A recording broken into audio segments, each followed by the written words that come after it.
السلام عليكم ورحمة الله وبركاته، حياكم الله مجددا. من أهم المواضيع والتي كثر السؤال عنها وسبق تكلمت عنها في حلقات عدة اللي هو موضوع التكاليف القضائية. طبعا تكلمت عنها من حيث ما هي التكاليف القضائية، ما هي القضايا المستثناة من التكاليف القضائية، وكذلك كيف تدفع التكاليف القضائية. يمكن 4 أو 5 حلقات تجدونها في قناتنا في اليوتيوب، لكن سأتكلم في هذه الحلقة عن ملخص التكاليف القضائية، وممكن أعرج على بعض الأمور اللي تكلمت عنها سابقا، خصوصا أنه صدرت لائحة النظام على نظام التكاليف القضائية المفسرة للنظام. طبعا قبل ما أتكلم عن اللائحة، طبعا اللائحة هي الشيء الذي يصدر بعد النظام ويفسر النظام، لأن النظام أحيانا يكون فيه عموم فتأتي اللائحة تشرح هذا النظام. يعني بعض التكاليف ما كانت موضحة بشكل دقيق بشكل مفصل وواضح، فجاءت اللائحة لتفصل تلك التكاليف. طبعا باختصار التكاليف القضائية، حينما نتكلم عن هذه التكاليف عبارة عن قسمين: قسم قضائي أو اللي هو المرتبط بالقضايا، والقسم المرتبط بالطلبات. القسم الأول هو القسم الأكبر والقسم الأهم الذي يسأل عنه الكثير من الناس: القضايا هل عليها تكاليف؟ نعم، أغلب القضايا عليها تكاليف إلا ما استثناه النظام. وإذا جينا للتكاليف القضائية، كم التكاليف القضائية؟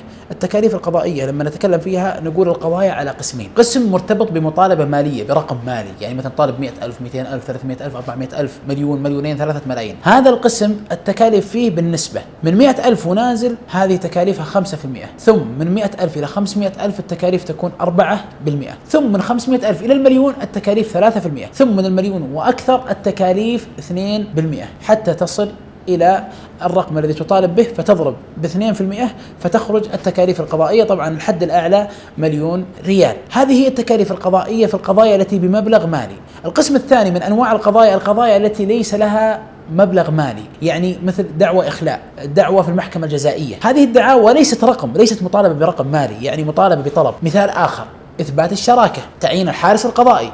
هل هذه مطالبة بمبلغ مالي؟ لا. إذن هذه لها تكاليف مقطوعة، يعني مبلغ مقطوع. مثلا الدعوة الجزائية مقابل 10,000 ريال. تبغى تطالب شخص في دعوة جزائية مثل دعوة سب وشتم، دعوة قذف، مضاربة، تعدي، نحو ذلك، هذه من القضايا التي تكون التكاليف القضائية مبلغ مقطوع 10,000 ريال. واللائحة ذكرت عدة أنواع من القضايا التي ليست مرتبطة بالرقم المالي، وذكرت تكاليف تلك القضايا. هذا فيما يخص القضايا، وهذه الماحة. طبعا كل نوع من أنواع القضايا التي ليس لها مبلغ مالي ذكرتها اللائحة القضائية وفصلت فيها، ويمكن الرجوع إليها.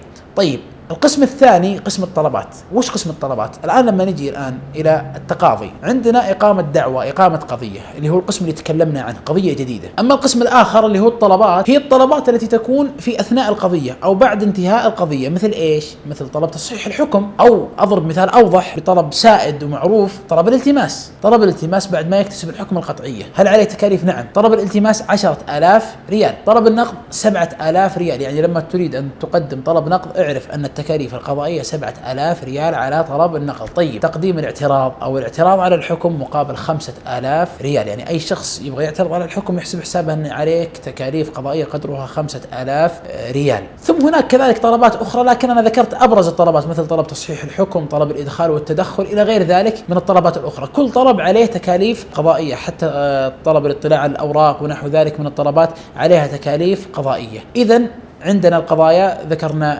القضايا أنها على نوعين، وكل نوع له تفاصيل في التكاليف القضائية. ثم الطلبات، أبرز الطلبات الالتماس والنقض والاعتراض، وعليها تكاليف قضائية. طبعا هناك قضايا مستثناة، مثل قضايا الأحوال الشخصية، قضية فسخ نكاح، قضية نفقة، قضية حضانة، هذه مستثناة من التكاليف القضائية. كذلك الاعتراض يكون مستثنى من التكاليف القضائية. لكن لما تقدم التماس في دعوة فسخ نكاح أو دعوة نفقة أو دعوة حضانة أو طلب نقض في أحد القضايا المستثناة، فيها تكاليف قضائية، يعني الاستثناء على القضية وعلى ما يتبعها. أما الالتماس والنقض فليس مستثنى من التكاليف القضائية. هذه جملة مختصرة عن التكاليف القضائية بعد صدور اللائحة التنفيذية لنظام التكاليف القضائية. طبعا هناك استثناءات تكلمت عنها في حلقة مستقلة، كذلك كيف تدفع التكاليف ومن الذي يلتزم بدفع التكاليف تكلمت عنها في دعوة مستقلة. ومختصر ما يخص التكاليف أن الطرف الخاسر أو الذي لا يحكم له بالطلب هو الذي يدفع التكاليف القضائية. يعني لو طلبت 1,000,000 ريال وحكم على المدعي عليه يحكم عليه بدفع التكاليف. لو لم يحكم لك وردت الدعوة فأنت الذي تدفع التكاليف القضائية. وفقني الله وإياكم لما يحبه ويرضاه، والسلام عليكم ورحمة الله وبركاته.